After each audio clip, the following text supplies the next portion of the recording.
వైఎస్ఆర్సీపీ అధికార ప్రతినిధి వాసిరెడ్డి పద్మ మీడియాతో మాట్లాడుతున్నారు. ఇప్పుడు లైవ్లో చూద్దాం. తెలుస్తున్నటువంటిది మేము మొదటి నుంచి అడుగుతున్నాం, అసలు స్టీఫెన్సన్తో కానీ మరెవరితోనైనా కానీ మీరు మాట్లాడారా లేదా?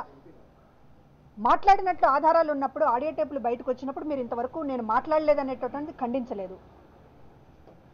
పక్కా ఆధారాలు ఉండడం వల్లనే కేంద్రం కానీ పై స్థాయిలో కానీ కేసుల విషయంలో చట్టపరంగా ముందుకు వెళ్ళొచ్చు అనేటటువంటి ఒక గ్రీన్ సిగ్నల్ అనేటటువంటిది ఇస్తున్నటువంటి పరిస్థితి.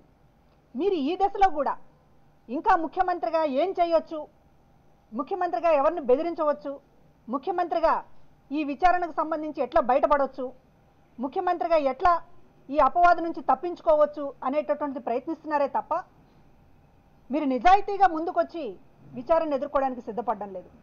గత వారం రోజులుగా మీరు ప్రతిరోజు సమావేశాలు జరుపుతున్నారు. దేనికి సమావేశాలు జరుపుతూ ఉన్నారు?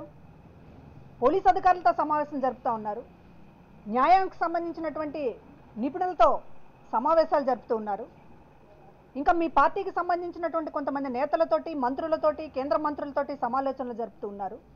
ఏం చేసినా కూడా మీరు ఈ కేసు నుంచి ఎలా బయటపడాలనేటటువంటి సమావేశాలే తప్ప ఈ రాష్ట్రానికి సంబంధించినటువంటి ఏ ప్రజా సమస్య మీద మీరు మాట్లాడేటటువంటి పరిస్థితిలో లేరు. ఇవాళ రైతులకి వ్యవసాయం అనేటటువంటిది ముందుకొచ్చినటువంటి పరిస్థితిలో కూడా, వ్యవసాయ పనులు ముమ్మరంగా మొదలైనటువంటి పరిస్థితిలో కూడా మీరు ఆ రంగం మీద దృష్టి సాధించి రైతులకు సంబంధించి ఏం చేయాలనేటటువంటి కనీసం ఆలోచన చేయలేనటువంటి స్థితిలో మీరున్నారు. ఒక నిందితుడి స్థాయిలో మీరుండి మీరు ఇవాళ ఒక ముఖ్యమంత్రిగా మేనేజ్ చేసేటటువంటి ఈ విధానం కరెక్ట్ కాదని మేము మరొకసారి గుర్తు చేస్తూ ఉన్నాం. మీరు ఒక అక్యూజ్డ్గా, మీరు ఒక నిందితుడిగా, మీరు ఒక ఏవన్గా ఉన్నారు ఈ కేసులో. కోర్టులో కుంభకోణంలో మీరు ఒక ఏవన్గా ఉండి మీరు ఒక పార్టీ అధ్యక్షుడిగా మీరు నేరానికి పాల్పడ్డారు. కానీ మీ ముఖ్యమంత్రి ముసుగును మాత్రం ప్రపంచానికి అందరికీ కూడా తెలియజేస్తూ ఉన్నారు. నేను ముఖ్యమంత్రిని, నా మీద కేసులు పెడతారా, నా మీదే ఇచ్చేస్తారా, లేకపోతే ఇది తెలంగాణ ప్రభుత్వం విషయం, లేకపోతే మరొకటనో ట్యాపింగ్ అనో ఇవంతా అన్నీ చాలా చెప్తూ ఉన్నారు. ముఖ్యమంత్రిది అనేటటువంటి ఆ స్థానంలో మీరుండి మీరు ముఖ్యమంత్రిగా నేరానికి పాల్పడలా, మీరు ముఖ్యమంత్రిగా ముసుగు వేసుకుని పార్టీ జాతీయ అధ్యక్షుడిగా మీరు ఎమ్మెల్యేలు కొనేటటువంటి ప్రయత్నం చేశారు.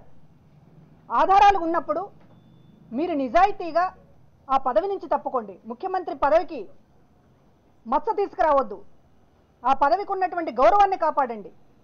ముఖ్యమంత్రి స్థానంలో మీరు ఇంకా ఈ విచారణని ఎట్లా అడ్డుకోవాలనేటటువంటి ప్రయత్నం చేయకుండా సహకరించండి, చట్టాన్ని న్యాయాన్ని గౌరవించండి. మీరు ముఖ్యమంత్రి స్థానంలో ఏడాది కాలంలో మీరు ప్రజలకు చేసిందేమీ లేదు. గత 10 రోజులుగా మరింత హీనమైనటువంటి పరిస్థితిలో మీరున్నారు. కనీసం ఈ రాష్ట్రం గురించి, ఈ ప్రజల గురించి, రైతుల గురించి, ఏ సామాన్యుడి గురించి ఆలోచించేటటువంటి మానసిక స్థితిలో మీరు లేరు.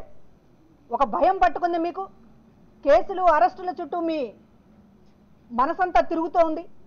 ఎలా బయటపడాలనేటటువంటి దారులు వెతుక్కుంటూ ఉన్నారు. ఈ పరిస్థితుల్లో పాలన సాగించడం అనేటటువంటిది నైతికంగానూ కరెక్ట్ కాదు. అదేవిధంగా ఆధారాల పూర్వకంగా కూడా మీరు ఏ మాత్రం పదవిలో కొనసాగేటటువంటి హక్కు లేదు. కనుక మీరు తక్షణం తప్పుకోవాలని చెప్పి మేము డిమాండ్ చేస్తూ ఉన్నాం. ఎవరో ఒకళ్ళకి బాధ్యతలు అప్పగించండి. ముఖ్యమంత్రి స్థానం ఎవరికి ఇస్తారనేటటువంటిది మీ పార్టీకి సంబంధించినటువంటి అంతర్గత వ్యవహారం. మీరు ఎవరికి ఇస్తారనేటటువంటిది మేము దాని మీద ఏమీ మాట్లాడదలుచుకోలేదు.